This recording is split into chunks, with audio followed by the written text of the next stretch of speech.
الانتقال احنا شفنا السعادة واضحة عليك سواء من وقت المؤتمر الصحفي او حتى في تغريداتك في تويتر. الى هالدرجة مبسوط بالنصر وليش؟ والله اولا لانه النصر يعني لو تسأل اخونا هلال يعني قائد يعني ما شاء الله له تاريخ وكلمته يعني ما شاء الله مش بس في المنتخب الاماراتي، يعني احنا كلاعبين سعوديين نقتدي في هذا اللاعب. هو شايبنا شيبتنا اليوم. اي والله لا بس ما شاء الله الله يعطيه العافيه، يعني ما شاء الله. شوف اللي زي الكابتن هلال زي الكابتن حسن عبد الغني في نادي النصر، ما شاء الله عمر كبير وعطاء. الاسم له دور كثير ما شاء الله. الاسم له دور كبير ترى. لا والله ما شاء الله. باقي بسأل ايش يشجع؟ ايش تشجع؟ لا وهلالي بعد. بس انا في السعودية وش تشجع؟ صدق هلالي يعني الاسم اسم على مسمى. بالايام يوسف الثنياك. طيب.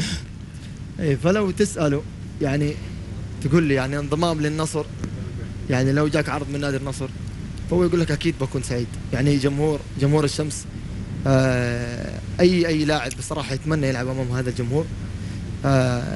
النادي نادي يعني في له اساطير مرت على هذا النادي وتاريخ هذا النادي.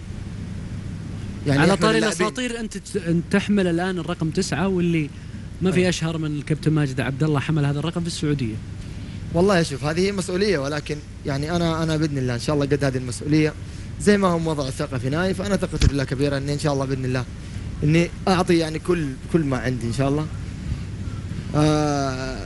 ما اعرف ايش اقول لك، في كل الانديه في العالم يعني ممكن الناس تتكلم عن يعني ما بيتكلم عن تاريخ الرقم، بيتكلم عن المعطيات، عن ايش ما بيقدم اللاعب لهذا النادي.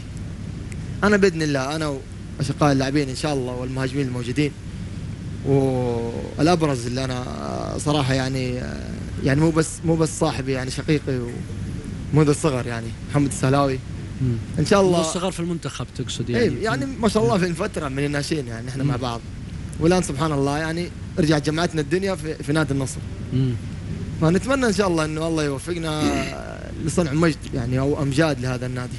كيف تواجدك جنب محمد السهلاوي؟ يعني كثير من الجماهير يتكلمون محمد هداف وفي ظل وجود نايف، كيف بيكون دوركم؟ يعني كل واحد اكيد يحرص على انه يظهر بنجوميه له تفيد الفريق وتفيد نفسه.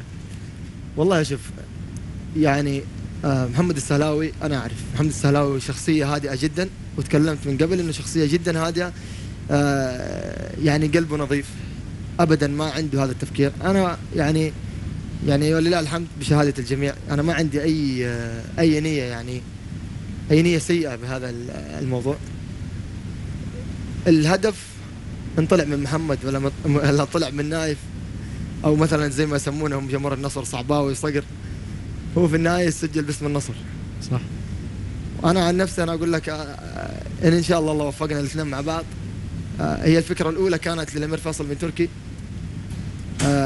الفكره كانت انه اذا نايف سجل لازم السهلاوي يسجل. تحدي بينكم داخل الملعب، تحدي لمصلحه نادي النصر.